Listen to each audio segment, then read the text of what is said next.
Welcome back to the aphorism series. In this video, we are going to talk about the 29th aphorism, which states how homeopathic cure takes place.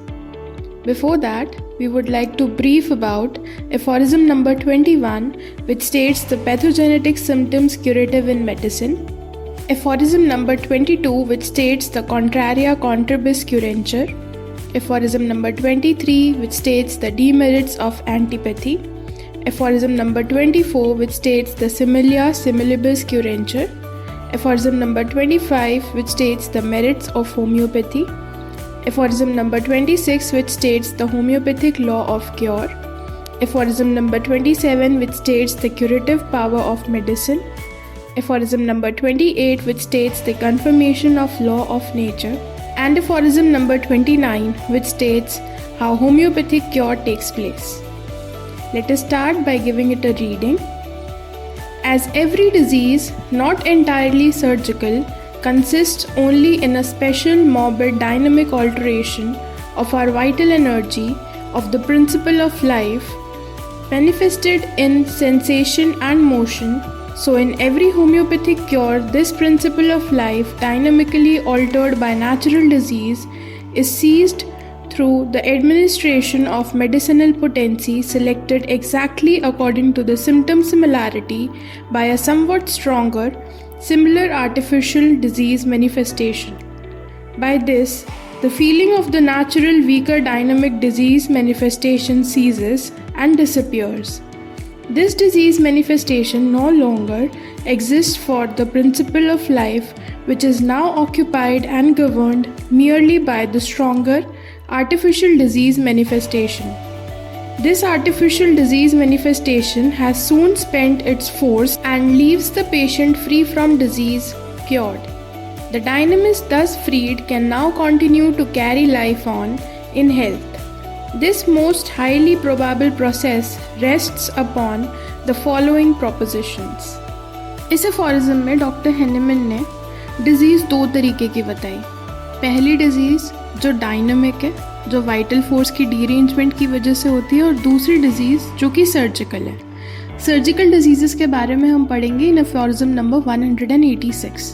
According to doctor Hahnemann, surgeries कुछ cases में required होती है जहाँ पे mechanical add देना ज़रूरी होता है. For example, where reduction of dislocation happened by needles and bandages to bring together the lip of wounds, by mechanical pressure to still the flow of blood from open arteries, by the extraction of foreign bodies that might have penetrated into the living parts, etc.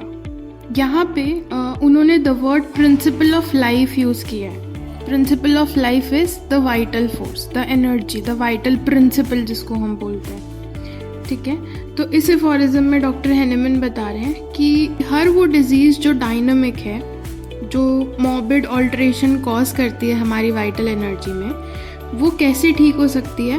It can be cured only by the administration of medicine जो कि पोटेंटाइज्ड हो, ठीक है, symptom similarity पे based हो और stronger हो than the weaker affection या स्ट्रॉन्गर हो दैन द नेचुरल डिजीज़.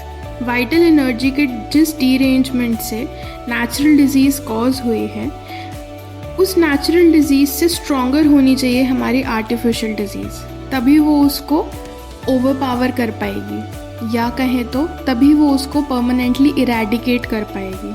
हमने 26th aphorism में पढ़ा था कि a weaker dynamic affection is permanently extinguished in the living organism by a stronger one if the latter is very similar to the former in its manifestation.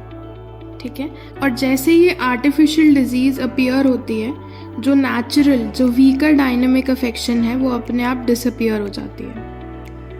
ठीक है, this artificial disease manifestation soon spend its force and leaves the patient free from disease. ये जो artificial disease है, ये artificial disease भी dynamic है. एक certain period of time के बाद ये अपने आप धीरे धीरे कम होती जाती है. ये भी तो एक फोर्स है ना. और जैसे ये आर्टिफिशियल डिजीज़ की पावर या जो फोर्स है वो कम होने लगेगी, या जैसे ही वो ख़त्म हो जाएगी, पेशेंट क्योर हो जाएगा. और तभी डॉक्टर हेनेमन ने कहा कि The dynamis thus freed can now continue to carry life on in health. अब वो healthy life experience कर सकते once the artificial disease spends its force. अब इस एफोरिज्म को थोड़ा सिंप्लीफाई करते हैं। स्क्रीन पे आपको एक ग्राफ दिख रहा है, उस ग्राफ में 2 डोम्स हैं। पहला डोम हम कंसिडर करते हैं कि ये नेचुरल डिजीज़ है, येलो कलर का है जो, एंड सपोज कीजिए कि ये जो ग्रे डोम है ये हमारी आर्टिफिशियल डिजीज़ है जो कि मेडिसिन से प्रोड्यूस हुई है। अब जो नेचुरल डिजीज़ अगर होगी पेशेंट को तो इम्यूनिटी उसको रिस्पॉन्ड करेगी, जो डिफेंस मैकेनिज्म है बॉडी का वो तो एक्टिव होगा ही, पर लेकिन वाइटल फोर्स की डीरेंजमेंट हो रखी है तो इम्यूनिटी भी कहीं ना कहीं सप्रेस है। इम्यूनिटी सप्रेस है तो वो फुली फाइट बैक नहीं कर पाएगी, एक पॉइंट के बाद उसका रिस्पॉन्स होल्ड हो जाएगा। मान लीजिए पेशेंट को क्योर करने के लिए इम्यूनिटी को इतना लड़ना था कि वो ए पॉइंट तक पहुंच जाए, पर लेकिन वो ए पॉइंट तक नहीं पहुंच पाई, वो बी पे ही आके रुक गई, उससे आगे वो वर्क ही नहीं कर पा रही क्योंकि वाइटल फोर्स डीरेंज है तो इम्यूनिटी सप्रेस है। अब हम ऐसे कंडीशन में क्या करेंगे, हम मेडिसिन के थ्रू एक आर्टिफिशियल स्ट्रॉन्गर डिजीज़ प्रोड्यूस करेंगे बॉडी में, ठीक है। जब वो स्ट्रॉन्गर डिजीज़ बॉडी में प्रोड्यूस होगी तो उसके खिलाफ भी इम्यूनिटी काम करेगी क्योंकि डिफेंस मैकेनिज्म तो काम करेगा ना, हालांकि दबा हुआ है, हालांकि सप्रेस है, पर लेकिन वो अपना काम तो करेगा ही। तो इम्यूनिटी जब काम करेगी तो उसके अकॉर्डिंग काम करेगी, जितना ज़्यादा स्ट्रॉन्ग अफेक्शन होगा उतनी ज़्यादा स्ट्रॉन्ग फोर्स आएगी इम्यूनिटी की। अब इम्यूनिटी का जो रिस्पॉन्स है स्ट्रॉन्गर कंडीशन में वो मान लीजिए सी पॉइंट पे है, ठीक है, और अगर हमें पेशेंट को क्योर करना था तो हमें डी पॉइंट तक पहुंचना था, पर इस कंडीशन में हमें डी पॉइंट तक नहीं पहुंचना। क्यों? ये जो आर्टिफिशियल डिजीज़ है ये तो मेडिसिन प्रोड्यूस्ड है, हमने जो मेडिसिन ली है उसके कारण प्रोड्यूस हुई, तो अगर हम मेडिसिन की एप्लीकेशन को चेंज कर देंगे तो ये तो शॉर्ट लिव्ड है, ये तो अपने आप टाइम के साथ ख़त्म हो जाएगी।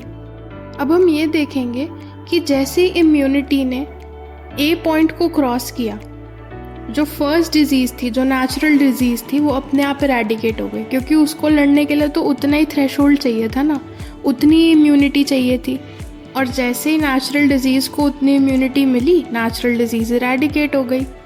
अब सी से डी तक पहुंचना नहीं पहुंचना वो तो एक ही बात है। क्यों? क्योंकि वो तो मेडिसिन प्रोड्यूस्ड है डिजीज़, वो अपने आप ही डिसअपियर हो जाएगी कुछ टाइम के बाद, because it is short lived, right. और ऐसे ही पेशेंट हील हो जाएगा। क्यों? क्योंकि नेचुरल डिजीज़ ठीक हो गई। नेचुरल डिजीज़ को किसने ठीक किया? इम्यूनिटी ने, ठीक। और ये जो मेडिसिन है, जो मेडिसिन ने प्रोड्यूस करी है डिजीज़, वो ऑटोमेटिकली ख़त्म हो जाएगी क्योंकि वो शॉर्ट लिव्ड है। So this is how homeopathic cure takes place. इस एफोरिज्म की एक्सप्लेनेशन पढ़ लेते हैं।